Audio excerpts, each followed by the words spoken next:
What do you do when someone betrays your trust? How do you live with that? This is what we're looking at today in Psalm 54. In verse 3 of Psalm 54, it says, "Strangers are attacking me. Ruthless men seek my life, men without regard for God." Mutual respect and trust is the glue of any society. When we live in a neighborhood, when we participate in a social setting, whether that be going to school or university to work or being part of a church. Let's bring it down even further. If it's in marriage, if it's in a family, we have an expectation of safety and protection in that thing we're in, with those people we're with. It's of necessity that we place our trust in those people around us.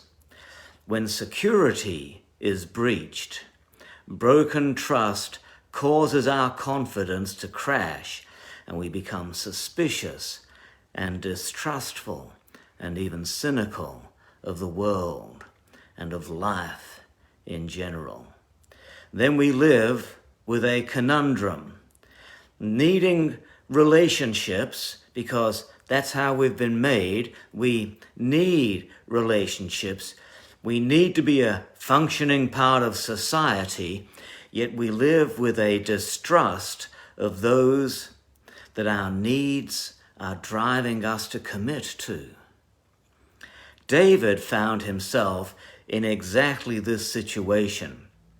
The heading of this psalm tells us that this thing was written when the Ziphites had gone to Saul and said, "Is not David hiding among us?"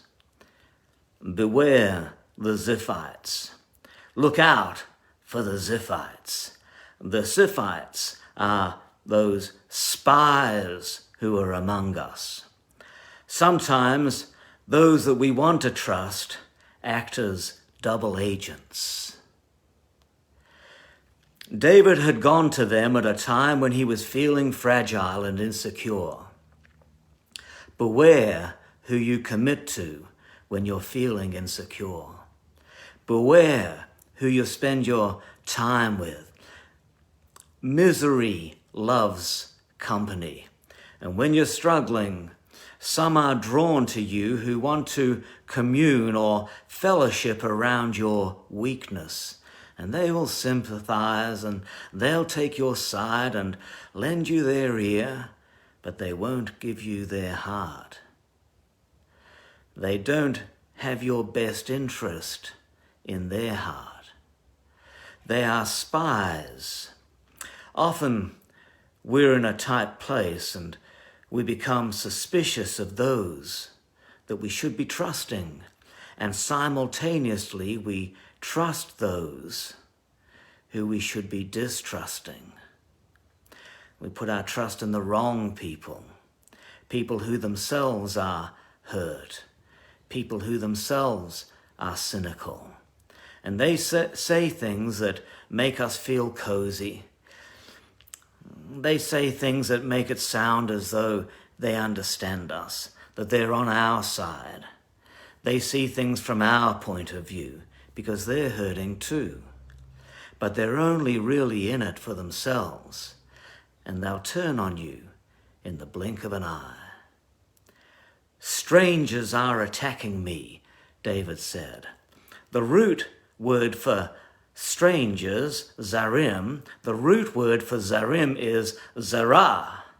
It means to scatter or disperse or to sift. The Chaldee renders it proud men. And the primary idea of this passage is not a reflection upon strangers, but rather spies have risen against me. It's a little like espionage, where someone weaves their way into your trust only to betray you. When a husband commits infidelity, his wife will say something like, "I don't even know who you are anymore." When a company is embezzled, people will say, "This is so unlike him." Strangers, you see, living in our midst. Neighbors can turn into strangers, friends can turn into strangers, even family can turn into strangers. What do you do when you discover somebody you thought was a friend, somebody you love, when they turn out to be a Ziphite? What do you do when somebody betrays you? David says the only thing really that we can do is worship. Verse 4 says, "Surely God is my help. The Lord is the one who will sustain me." The only way to live confidently in a broken world is to continually look up and worship God. Of course, there are some protocols that we can implement that will help us. Protocols like be strong in God, like digest God's word daily. Things like develop a good self-image. Know who God has made you and who he has called you to be. Put your trust in him and in his love for you. That will build your sense of identity and integrity. Protocols like choosing your friends wisely.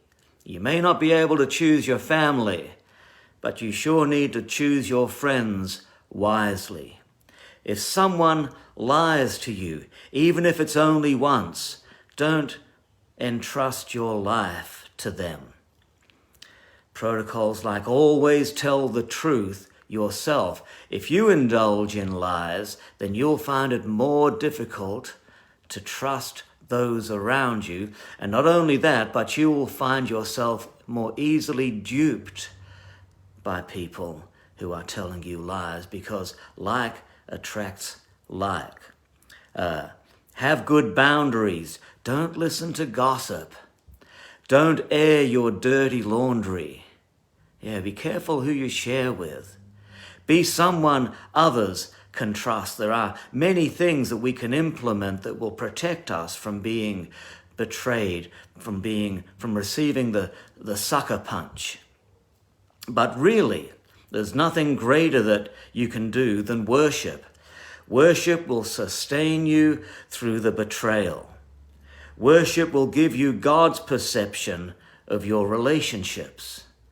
Your inner, intuitive, prophetic perception will be enriched and sensitized so you can better discern the thoughts and motives and intents of those around your life.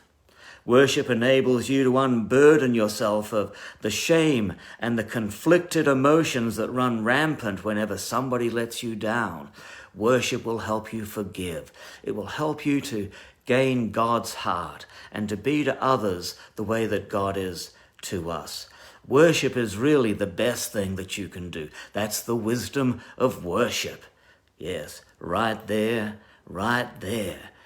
If you can be a worshiper, then it will equip you to be able to live your life in a world where it's so difficult for us to be able to exercise our social needs and live our marriage and live our family life, and to be able to live above the trials and the tribulations that others may put us through. Worship will enable us to be able to do that. Oh, it's a wonderful thing. That's why it's the biggest book in the Bible, teaching us to worship, because it's so necessary for our lives. God bless you. If you've got your thoughts, I'd like to know your thoughts on all of this. You can just make comments about that. Send me messages and let me know what you think. If you disagree with me, let me know what you think. Nothing wrong with a bit of honest discussion and involvement in things that we're talking about here. Helps us to get wiser. God bless you and have a great day. We'll see you again tomorrow.